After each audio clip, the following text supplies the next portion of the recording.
with you. Hansel and Gretel by the brothers Grimm.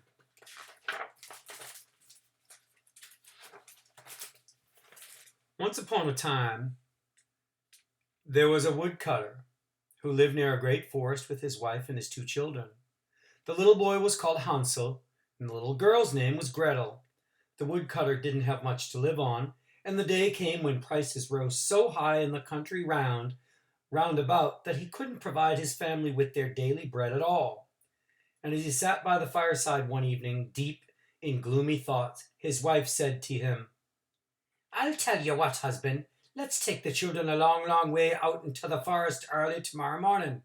We'll light them a fire, give them each a little piece of bread, and then go about our own work and leave them there. They'll never find their way home again, and we'll be rid of them."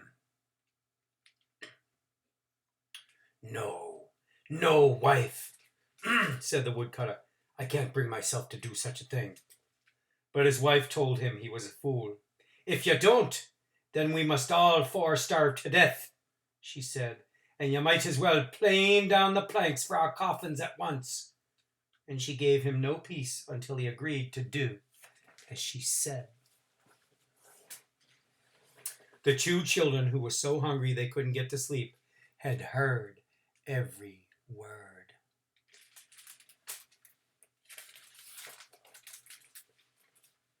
Hansel comforted Gretel, then slipped out of the house and filled the pockets of his coat with white pebbles he saw shining in the moonlight.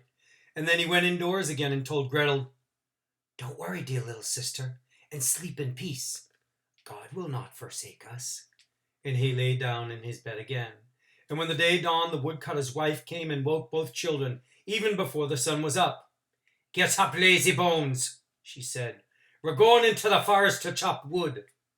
And then she gave them each a piece of bread and said, "There's something for you at midday, but don't eat it before then, for you won't get any more." Gretel put the bread under her apron because Hansel's pockets were full of stones. And when they had been walking for a while, Hansel kept stopping and looking back at the house. "Why do you keep looking back and lagging behind, Hansel?" asked his father.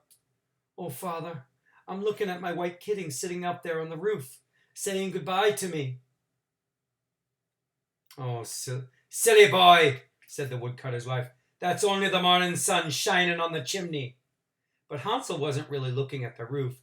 Instead, he kept dropping the shiny pebbles from his pockets on the path behind him.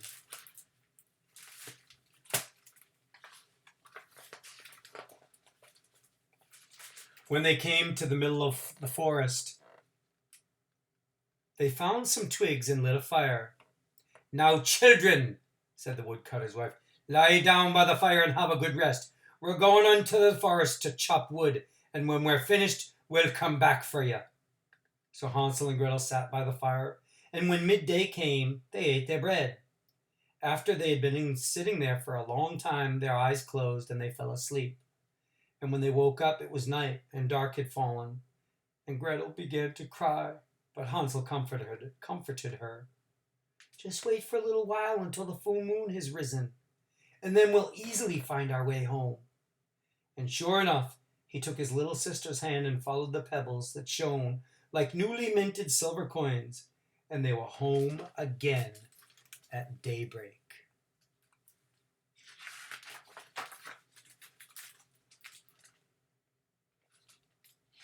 One night, not long after this, the children heard their mother talking to their father again. "We've eaten everything in the house," she said. "There's only half a loaf of bread left, and after that, we're done for. We must get rid of the children. We'll take them farther into the forest this time, so they can never find their way out again. It's our only hope." The children's father was very, very heavy-hearted, but he had given in the first time, so he had to do as his wife said this time too.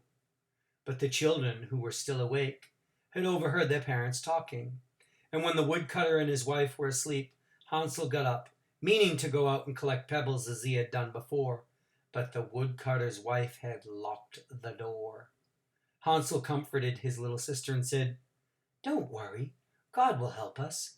I'll drop crumbs of my bread on the path behind me tomorrow, and they'll show us the way home."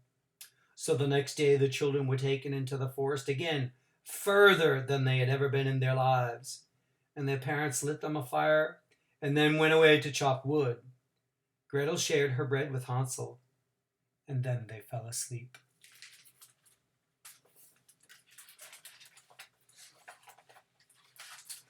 But no one came back for the poor children, and they didn't wake up until it was night and pitch dark. They warmed their hands at the fire,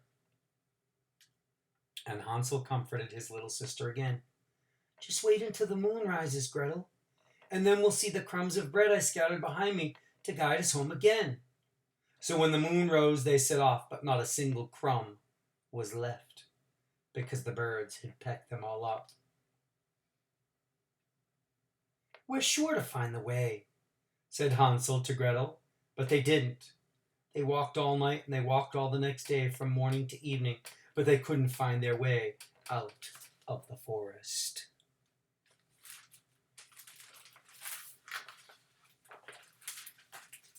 And when it was midday again, they saw a beautiful snow-white bird sitting on a branch, singing so sweetly that they stopped to listen to it. And once the bird had finished its song, it flapped its wings and flew on ahead of them. They followed until they came to a little house where the bird settled on the roof. Coming closer, the children saw that the little house was built of gingerbread, and it was roofed with cake, and the window panes were made of clear sugar. "Well, this looks good," said Hansel. "God bless our meal." He reached up and broke off a piece of the roof, and Gretel began nibbling at a sugar window pane. But then they heard a thin little voice calling from inside the house. "Nibble, nibble, mousie, who's nibbling on my housie?"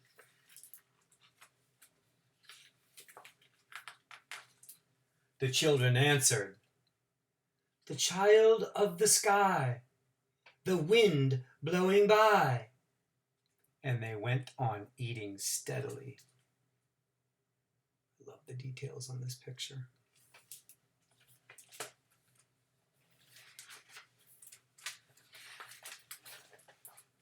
And all of a sudden the door opened, and an old woman came hobbling out. Hansel and Gretel were scared, but the old woman took them by the hand and led them into her little house. "Come along and stay with me, and no harm will come to you," she said. And then she gave them a good meal of milk, pancakes with sugar, apples, and nuts. And the next morning, however, before the children woke up, the old woman rose from her bed, and seeing them lying fast asleep with their plump red cheeks, she muttered to herself, "Those two will make me a delicious morsel." For the old woman was a wicked witch who lay in wait for children to catch and eat. And she had built her little house of gingerbread and cake just to entice them. Now she grasped Hansel with her bony hand, and she dragged him off to a little shed with a barred door at the back of the house. And she locked him up there, and he could shout as hard as he liked, but it did him no good. Then she went back to Gretel, shook her awake, and said, "Get up, you lazy girl, and cook your brother something good. I want him to get nice and fat, and then I'm going to eat him."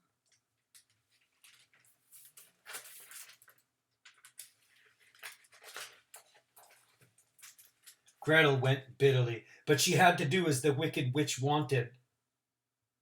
Poor Hansel was given the best food to eat, while Gretel had nothing but crab shells. Every morning the old woman hobbled round to the back of the house and said, "Put your finger through the bar, Hansel, so I can feel it, and see how fat you are." But Hansel put a little bone out through the bars instead, and the old woman, whose sight was poor, couldn't see it properly and thought it was Hansel's finger. She was surprised that he wasn't getting fat. And when 4 weeks were up and Hansel was still thin, she lost patience and decided not to wait any longer. "Come along, Gretel," she told the girl. "Hurry up and fetch wood.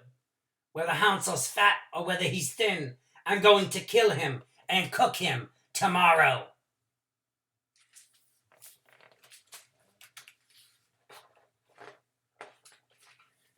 And when Hansel shed bitter tears, the old woman said, "Stop making that noise. It won't do you a bit of good." And early in the morning, Gretel had to go out and fetch water. "First, we'll do some baking," said the old woman. "I've heated the oven already, so you just get in and see if it's burning properly." And the witch pushed poor Gretel over to the oven. Flames were coming out of it already, and the witch planned to get Gretel inside it and then close the oven door, roast her, and eat her. But Gretel guessed what the old witch was up to. "Oh, but I don't know how to do it," she said. "How do I get into the oven?"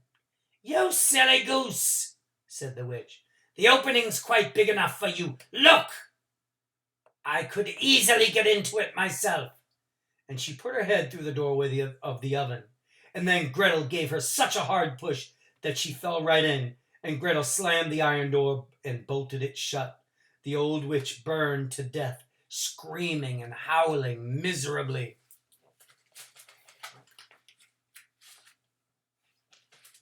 Gretel shuddered with horror, but she ran straight to Hansel and freed him from his prison. They hugged each other happily. Now that the witch was dead, they had no more to fear, and they took handfuls of pearls and precious stones and pieces of gold out of the chests and boxes standing everywhere around the house. "These are better than pebbles," said Hansel, stuffing as many as he could into his pockets. And then they set off to find their way out of the witch's forest.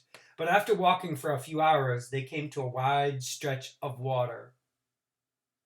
"There's no bridge here, and there's no landing stage for a boat," said Gretel. "But I see a white duck swimming. If I ask nicely, perhaps it will help us over." And she called, "Here by the water, little duck, Hansel and Gretel are out of luck. There is no bridge, a boat we lack. Carry us over on your white back." And then the duck swam up and took the two children across the water, one after another.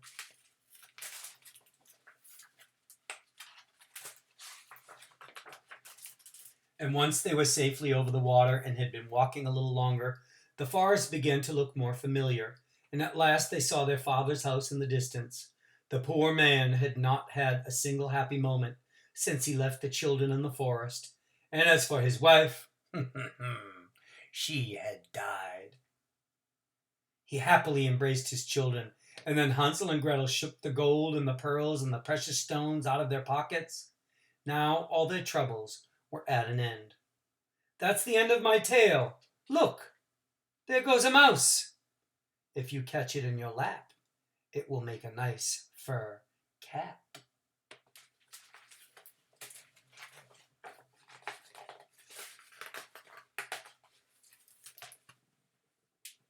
The end. I hope you enjoyed the story of Hansel and Gretel. Have a good day.